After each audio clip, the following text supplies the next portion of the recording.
Est-ce que je sais prier? Comment être sûr que mes prières montent au ciel? Comment faire pour que Dieu entende mes prières? Est-ce que Dieu répond toujours de la même façon? Notre histoire d'aujourd'hui va répondre à ces questions si importantes. Bonjour les enfants. Pierre, l'apôtre, le disciple, l'ami de Jésus, était toujours avec Jean et son frère Jacques, partout avec Jésus. Maintenant, Jésus-Christ est retourné au ciel, chez Dieu le Père, et il a envoyé son Saint-Esprit sur la terre pour habiter dans le cœur de tous ceux qui croient en lui. Je t'ai déjà raconté ces choses dans les histoires précédentes. Alors, Pierre a amené la bonne nouvelle de l'Évangile aux païens, ceux qui ne sont pas juifs, quand Dieu l'a envoyé chez Corneille. C'est merveilleux et nouveau, car les Juifs apprennent maintenant que Dieu sauve aussi les non-Juifs.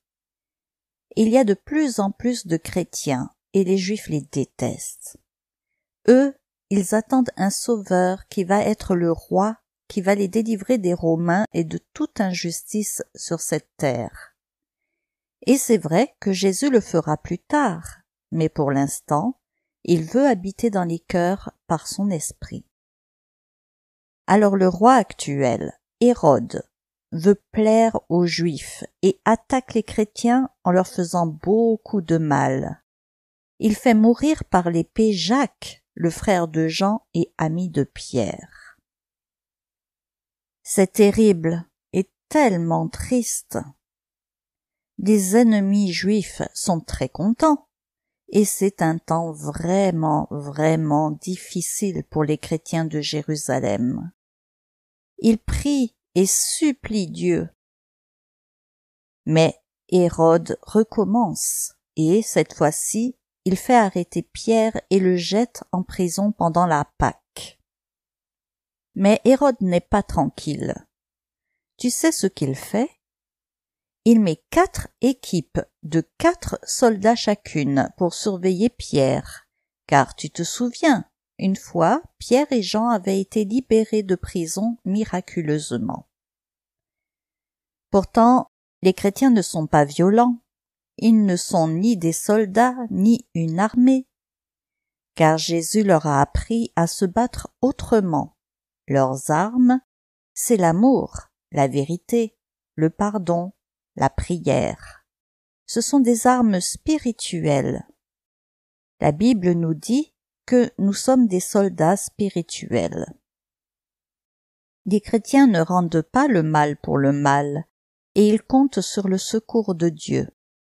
Alors ils prient encore et encore, chacun et tous ensemble dans des maisons où ils se cachent. Mais est-ce que leurs prières montent jusqu'à Dieu? Jacques n'a-t-il pas été tué? Dieu a-t-il oublié ses enfants? Et ils continuent à prier en faisant confiance à Dieu et à son amour parfait. C'est une guerre dans l'invisible. C'est dur, n'est-ce pas? Dieu nous dit que nous ne savons pas comment prier, mais que le Saint-Esprit transporte nos prières de manière à être entendues par Dieu le Père. Jésus a aussi promis aux disciples, avant de partir, que s'ils prient en son nom, il leur répondra favorablement. La Bible dit aussi que nous avons auprès de lui cette assurance que si nous demandons quelque chose selon sa volonté, il nous écoute. Et si nous savons qu'il nous écoute, quelque chose que nous demandions, nous savons que nous possédons la chose que nous lui avons demandée. C'est là donc la formule gagnante pour que nos prières soient entendues au ciel et pour obtenir ce que nous demandons. Ça veut dire que tu recevras tout ce que tu demandes à Dieu si tu vois dans la Bible que c'est sa volonté et si c'est dans le nom de Jésus. Alors ce n'est pas le nom qui est magique, car tu sais, il y a beaucoup d'hommes qui s'appellent Jésus, surtout en Espagne.